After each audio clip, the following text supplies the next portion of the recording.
indah bagai sa bagai. Di mana dobi tu bu? Ada sampai capur tu lah. Dah. Kan dah mau dah. Ten, huang alubi lah ke baru ah.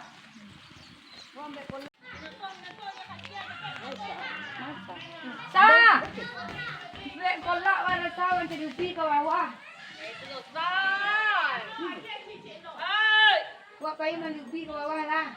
Sampai dia. Sandra. Sandra untuk kami. Ni ambil ubi tu. Yo, ambil ubi sini mah.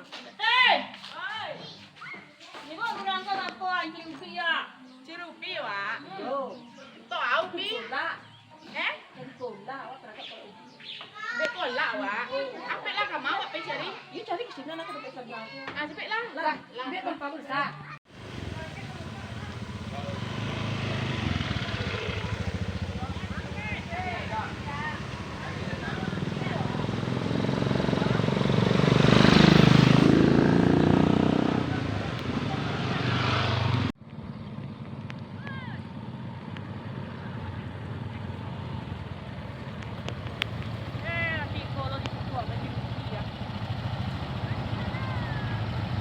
Cari ubi Sandra.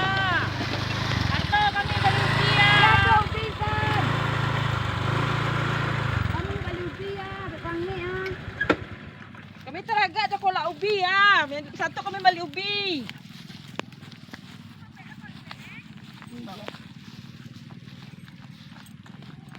Cucu ada dapat minta tu. Wilayah ubi juga ada dari ah.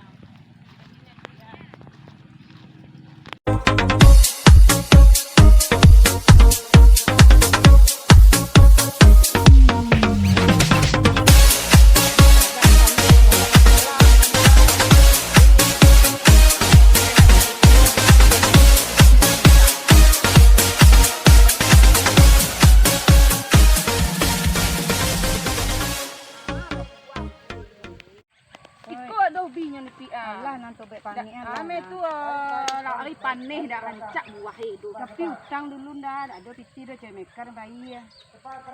Lah payah dia mengalih ubi utang lo dulu buah ada ubi dia ni kau bantu enyoa. Etek dah kabang utang lo jual lo balik susu anak dia nah. Dah jadi dia mau pemutang pindah. Dan dia tidak mapiti memang tu pucuk ada minta tadi kan. Ada di sini. Boleh datang. Boleh utang. Tadi dapat orang mau utang tadi dapat tu orang mau bawa.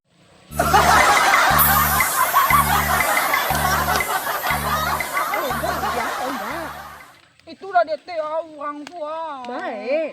Nyo beli ubi kecil tadi detik lah. Dia tu utang lo kecil detik. Ya berjanji etek tadi yo ayo lalah topik boleh.